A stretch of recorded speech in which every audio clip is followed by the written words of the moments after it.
Bonjour à tous. Voici une histoire qui s'est réellement passée et dont nous en avons vérifié les détails. Un avraire habitait dans un studio à Bnei Brak. Un enfant naquit puis un autre. Ils achetèrent des lits amovibles et des lits superposés. Ils étendirent même sur le sol des matelas. Lorsque le 8e enfant vit le jour, il marchait sur un tapis de matelas. Il eut de parler d'un endroit pour préparer les devoirs. Quant à imaginer à avoir un coin à soi ou un tiroir séparé dans l'armoire. Le 9e enfant était sur le point de naître, et la mère demanda « Où va-t-on mettre son lit? Est-ce que l'on va planter un clou au mur et y pendre le berceau ?» Bonne question. Il lui dit « Je vais demander à papa. Peut-être acceptera-t-il de nous donner un autre appartement. » Elle se mit à rire. « Si ton père avait de l'argent, nous n'habiterons pas jusqu'à présent dans un tel appartement. » Mais il pensa à un autre père.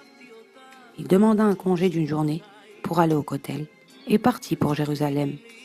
Il ouvrit son âme en récitant les versets éternels du Sefer Tehilim. La source de ses larmes ruissela sur ses joues. L'entassement, la densité, les conditions insupportables, tout rejaillit à la surface. Et ainsi, psaume après psaume, minute après minute, heure après heure. Et voici soudain qu'on l'interrompt. Un inconnu lui frappe sur l'épaule et lui demande « Pourquoi pleurez-vous autant ?»« Ce n'est rien, lui répondit-il, c'est entre moi et mon Créateur. »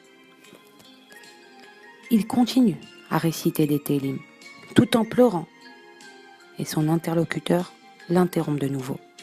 « Dites-moi ce qui vous préoccupe. Le souci abat le cœur de l'homme. » Il lui raconta quelle était sa situation.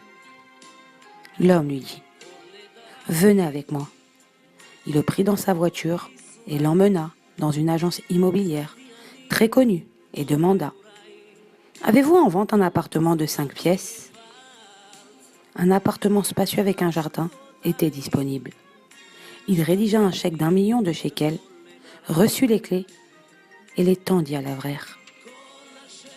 Celui-ci lui dit « Merci beaucoup, monsieur, mais je ne vous connais pas. Ce n'est pas à vous que je m'adressais, et ce n'est pas à vous que je le demandais. » L'homme lui répondit « C'est au Créateur que vous vous êtes adressé, mais c'est lui qui m'a remué le cœur, et je sens que c'est lui qui m'a chargé de vous venir en aide. » Akadosh Baruch Hu dit « Faites attention à vos prières, car la beauté de ses attributs n'est égalée par rien d'autre. Et même si aucun homme n'est digne d'être exaucé, j'ai pitié de lui et l'exauce, car toutes mes voies sont charité. » Voilà, bonne journée à tous et Shabbat Shalom.